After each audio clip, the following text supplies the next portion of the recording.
quedaron algunas perlitas pendientes que me parece que es importante destacar. En primer lugar, me han dicho que en ATE tienen un porcentaje muy importante de mujeres afiliadas y también de varias secretarías y varias delegaciones que están a cargo de ellas. ¿Cómo es esto?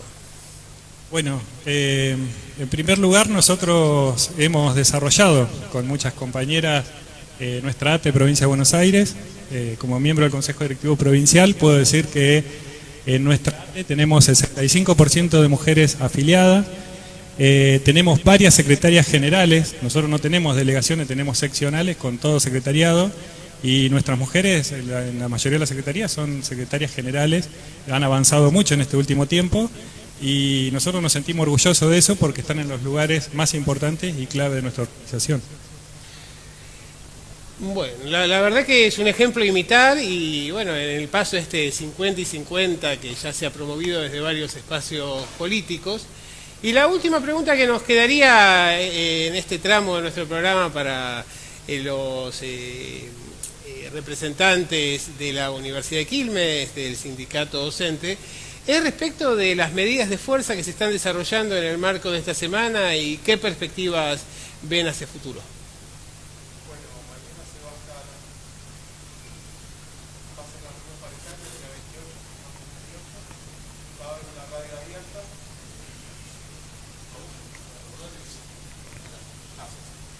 Bueno, el 28 va a ser la reunión paritaria.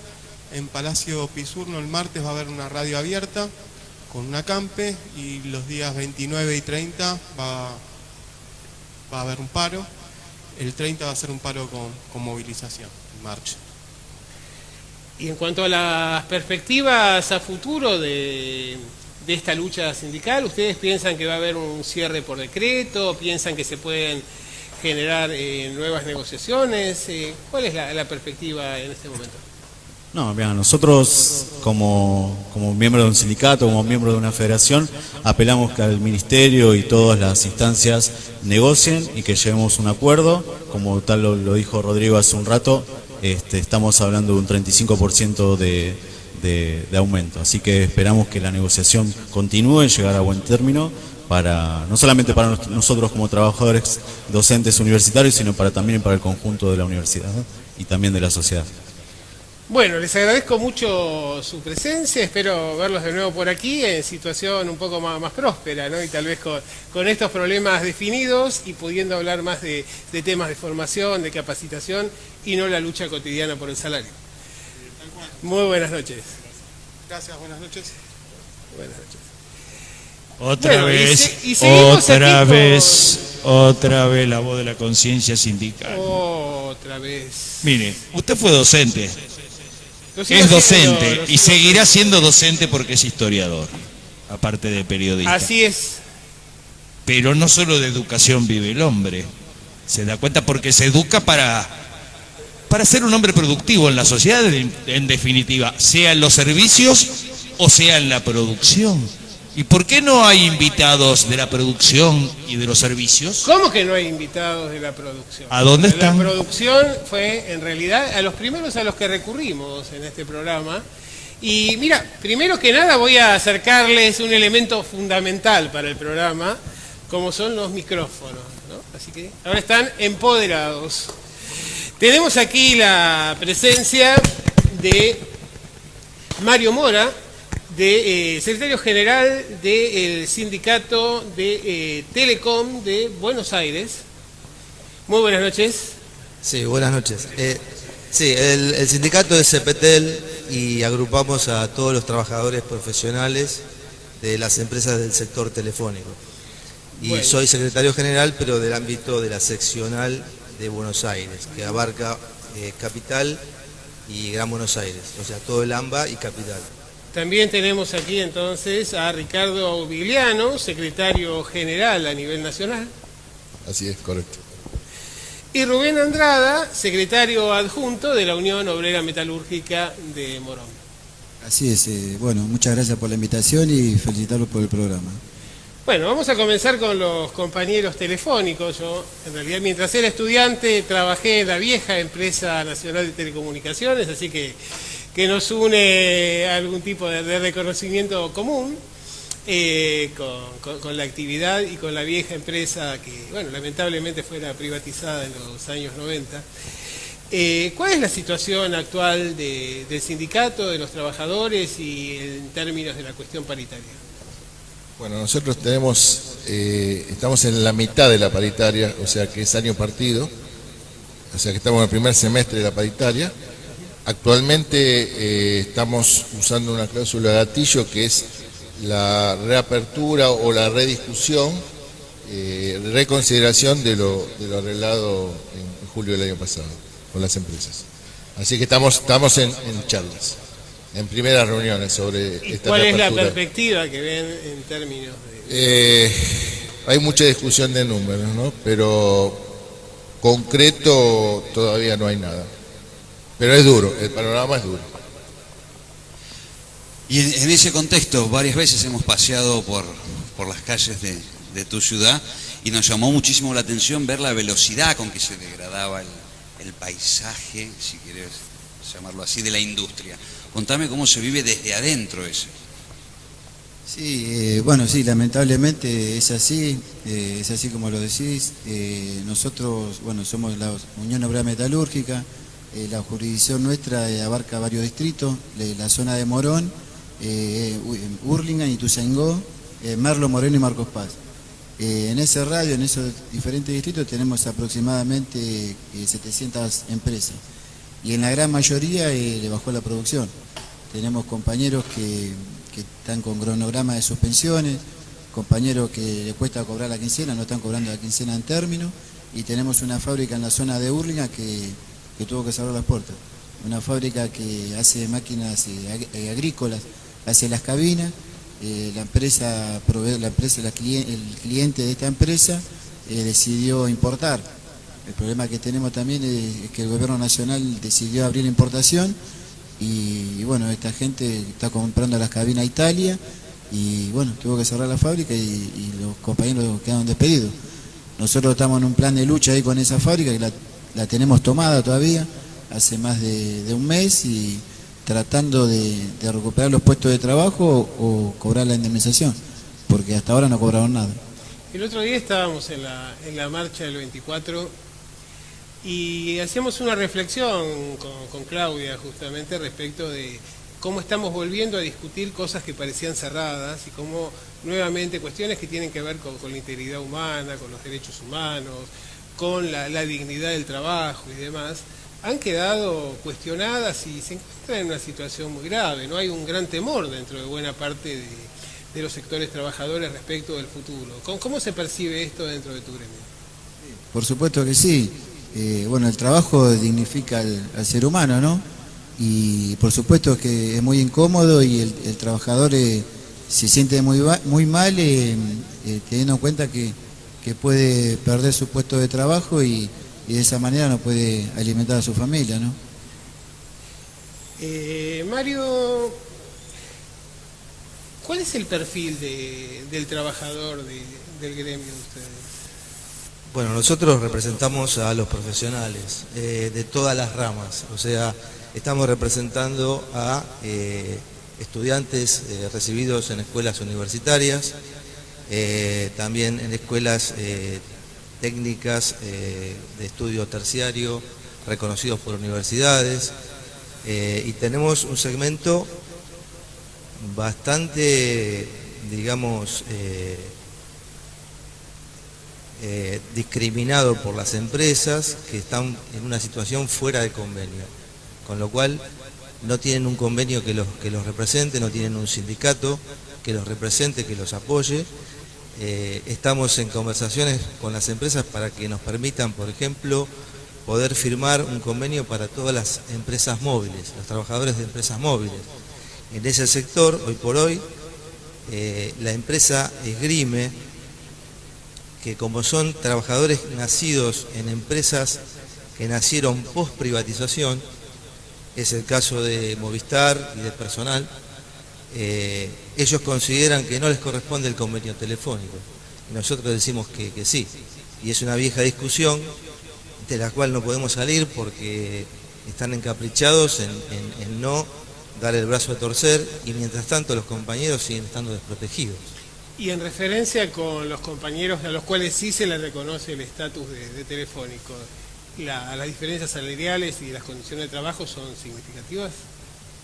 La empresa en eso es muy hábil, porque hay beneficios que ellos lo tienen, que son premios, incentivos, la zanahoria que le van corriendo para que la persona se crea que está compitiendo por ganar una gerencia o por escalar un escalón más en la carrera que hace que lo saque a una pista un poco más condicionada, ¿no? Un poco más tenida en cuenta por la empresa.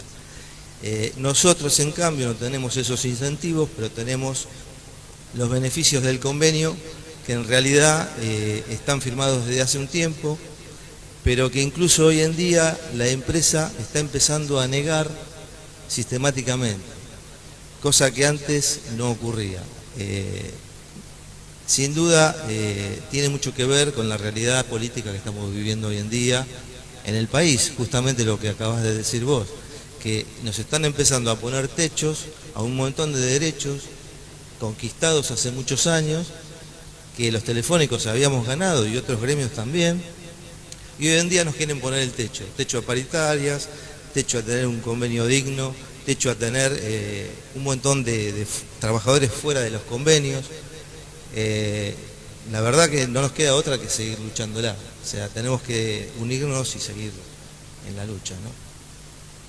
Bueno, respecto al ajuste que estamos viviendo en todos los ámbitos, digamos, la paritaria entiendo que debe influir de una manera considerable en la canasta básica, digamos, de los trabajadores, y más teniendo en cuenta que hay bastantes despidos y que también esos despidos influyen en las desafiliaciones, ¿no?, de los gremios. ¿Y cómo pasa el día a día el trabajador que ya está desocupado ahora?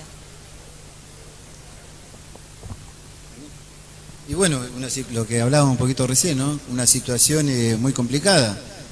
Lo que te decía, que el trabajador que hoy está en actividad le cuesta llegar a fin de mes, por lo que hablábamos hace rato del tema de los aumentos de las tarifas y todo esto. Imagínate un trabajador que esté desocupado. Trae problemas enormes. Esto ya lo pasamos en la década de los 90, donde vienen todos esos problemas familiares. El trabajador cuando pierde su empleo entra en una depresión, y ahí se generan un montón de cuestiones, problemas familiares, algunos entran en el alcoholismo, drogadicción, y ahí es un problema ya social, ¿no? Muy complicado. ¿En tu rubro son fundamentalmente pymes, en la zona donde se desarrolla la actividad de ustedes? Sí, nosotros tenemos la gran mayoría, sí, hay 5 o 6 fábricas grandes, y después la mayoría son talleres. Y todas están complicadas. Hay una fábrica que está en la zona de Ituzaingó, que a principios del año pasado tuvimos ahí un problema gremial porque la empresa despidió 3 trabajadores. Nosotros tomamos una acción, estuvimos de paro, y el tema era que le habían aumentado las tarifas. Pagaban 37.000 pesos de luz, y la próxima factura le vino de 350.000. Y tengo una pregunta, ¿y esto incide en algo en el cambio de estrategia relacional de ustedes para con el empresario? Se atento que el factor que los está perjudicando a ustedes viene por vía indirecta, o sea, un factor endógeno en la relación patrón-obrero, por circunstancias dispuestas del gobierno, aumento de tarifas, apertura de importaciones. ¿La relación es la misma entre la empresa y los trabajadores que cuando el conflicto es planteado nada más que por una causal atribuible a la empresa? Nosotros defendemos a los trabajadores, representamos a los trabajadores, el problema ese es de la empresa. Igualmente nosotros hicimos varias marchas en la zona de Morón, en defensa de los puestos de trabajo, en defensa de la industria nacional, en contra de los tarifazos, y también invitamos a los empleadores. Vinieron empleadores a la marcha nuestra de los trabajadores. Ricardo, En el ámbito de la telefonía, el avance de la informática, de la robótica y el reemplazo de mano de obra por tecnología es algo constante. ¿Cómo piensa en el futuro y si la empresa tiene en cuenta o en las negociaciones entra de alguna manera la preservación de los puestos de trabajo?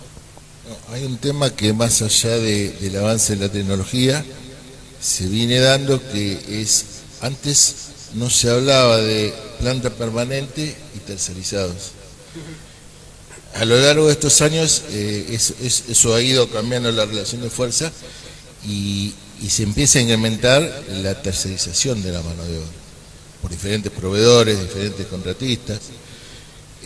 También por las fusiones de empresas o ventas de paquetes accionarios hacen que, porque ahora parece que está de moda hablar nada más que del costo laboral, y como vos decías bien recién, no se tiene en cuenta lo que es la dignidad o los derechos. Es una antinomia que se está dando muy marcada. Entonces, obviamente, como con esta venta de acciones que se van por ejemplo en Telecom, que se van los italianos, que se van los franceses, que se vende, que se fusiona, las empresas lo que quieren es aumentar su relación de ganancias, y por lo tanto el peligro que vemos, aparte del cambio de tecnología, es la racionalización de las empresas. Eso impacta directamente en los trabajadores y en la planta permanente. Claro, porque aquí hay una cuestión que es muy importante, ¿no? Y me parece que hay que aclararla, y que es el hecho de que de cada 100 pesos que un empresario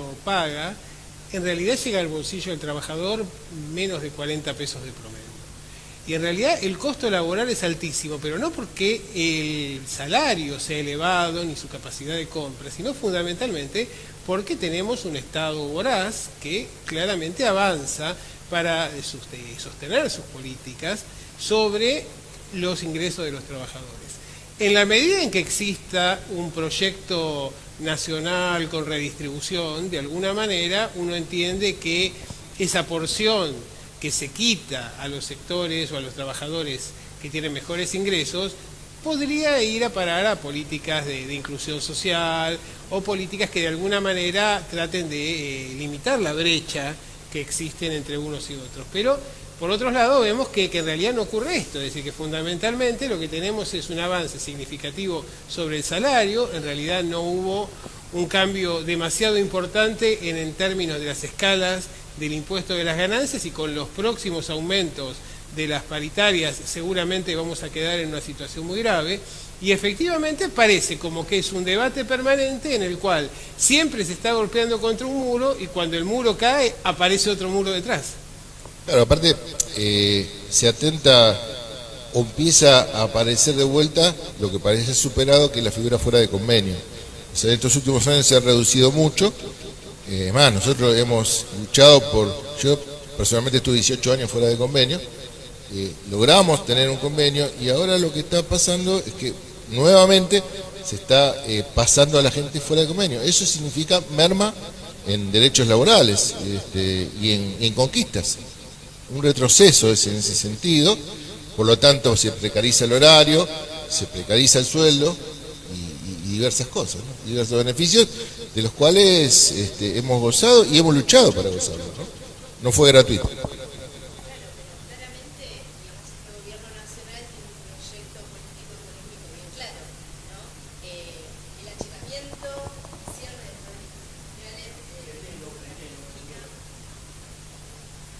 Perdón, retomo la palabra, que digo que claramente este gobierno tiene, digamos, una reestructuración de la política económica interna al país. Ya no estamos hablando de reactivar la industria argentina, sino estamos hablando de cerrar la industria argentina, estamos hablando de traer, digamos, importaciones, como decía el compañero, y eso repercute en todo, digamos. Ya no le interesa al gobierno de que haya un sueldo digno, porque no quiere, digamos, que el empleado sea de industria argentina, made in Argentina, digo, y tampoco quiere que el producto sea argentino, ¿no? Como se venía trabajando hasta el momento.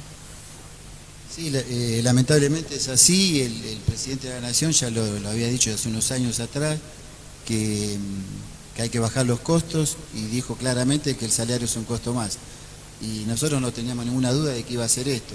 Pero bueno, está en el poder por el voto popular, viene aplicando estas políticas de hambre, que la gente la está pasando mal, la gente está complicada. Esto depende mucho de nosotros, que nos toca tener una responsabilidad de representar a los trabajadores. Tenemos que hacernos cargo y tenemos que tratar de cambiar esto. La única manera de cambiar esta política es con la unidad del movimiento obrero en general, que se están dando con todas las centrales obreras. Nosotros nos toca participar mucho y estamos activamente. El secretario general nuestro, que es el Sergio Souto, el secretario general de la Unión Obrera Metalúrgica Seccional Morón, participamos en todas las actividades, estuvimos acompañando a los compañeros docentes también en la marcha de las antorchas, estuvimos también acompañando a los compañeros de la CETEP y creemos que ese es el camino de la unidad. En este mes de marzo hubo varias marchas, creo que en todas las marchas que hubo, más de 1,5 millones de personas en la calle, y bueno, estamos convencidos que ese es el camino. Esto va a continuar, es un inicio. Los trabajadores están esperando algo de los dirigentes sindicales, están esperando por ahí más actitud, y bueno, nosotros en Morón, en la zona nuestra, nos pusimos al frente y queremos cambiar esta política porque la gente no está siendo feliz, está muy complicado. A ver, perdón. Cuando la pregunta incómoda, cuando a nuestro presidente le pregunta a Mirta Legrand, ¿sí?, cuál es la jubilación básica, lo vemos cabildear. Pongamos esta discusión en términos puros y duros. ¿Cuánto es el básico de cada uno de los trabajadores de su sector? ¿De qué estamos hablando? O sea, ¿con cuánto se tiene que arreglar un compañero? ¿Hasta dónde llega? ¿Cuál es el número? ¿Lo tienen o los incomodamos? El salario mínimo del trabajador metalúrgico hoy es de 10.800 pesos. Hoy. Y ahora el último acuerdo salarial finaliza el 31 de marzo. Y van a empezar las paritarias, que el compañero nuestro en el consejo directivo que hubo hace unos días, donde se reúnen todos los secretarios generales del país. La UON tiene 54 seccionales en todo el país, y el compañero secretario general nuestro planteó de que ningún trabajador metalúrgico puede estar por debajo del índice de la pobreza, que es 14.000 y pico de pesos. Bueno, en el caso nuestro, nosotros la categoría más baja es la G, es un cuadro G, y bueno, estamos un poquito más arriba que el compañero, pero es una empresa privada que deja unas ganancias terribles y han lucrado siempre con la telefonía, pero yo creo que anda más o menos en 16.000, más o menos, 16, 17.000. De todas maneras, nosotros representamos a trabajadores que han estudiado en universidades y que se supone que están bastante capacitados como para hacer tareas profesionales, ¿no? Bueno, antes de irnos a un nuevo corte, nos vamos a despedir de los compañeros y les vamos a pedir una reflexión que quieran dejarle a quienes están representando aquí de este lado de la pantalla en este momento. ¿Qué les diría, Rubén, a los compañeros metalúrgicos? No, bueno, un poco la reflexión, felicitarlos primero a ustedes por este programa. Nosotros creemos que hay que difundir los problemas que estamos teniendo los trabajadores, que son muy graves. La gente tiene que estar, porque en los canales de difusión masiva muchos no muestran. Como te decía, nosotros en la zona oeste estamos permanentemente en la calle, movilizándonos en la fábrica, recorriendo la fábrica y viendo los problemas de los trabajadores, y no se difunde. Y el mensaje que le bajamos de acá a los trabajadores metalúrgicos es que nosotros estamos representándolo y vamos a tratar de recomponer el salario de la mejor manera y de defender todos y cada uno de los puestos de trabajo. Muy bien. ¿Ustedes, compañeros? Bueno, nosotros somos parte de lo que nos llamamos la familia telefónica, o sea, de la mesa unidad sindical. Creo que en estos momentos tenemos que seguir bregando por la dignidad de nosotros como trabajadores, pero en conjunto, codo a codo, con todas las demás organizaciones hermanas, en el caso de la telefonía y de las otras ramas, ¿no? Porque no hay que pensar que por ahí una rama de comunicaciones no tiene problema o no los tiene ahora, pero los va a tener después. O es muy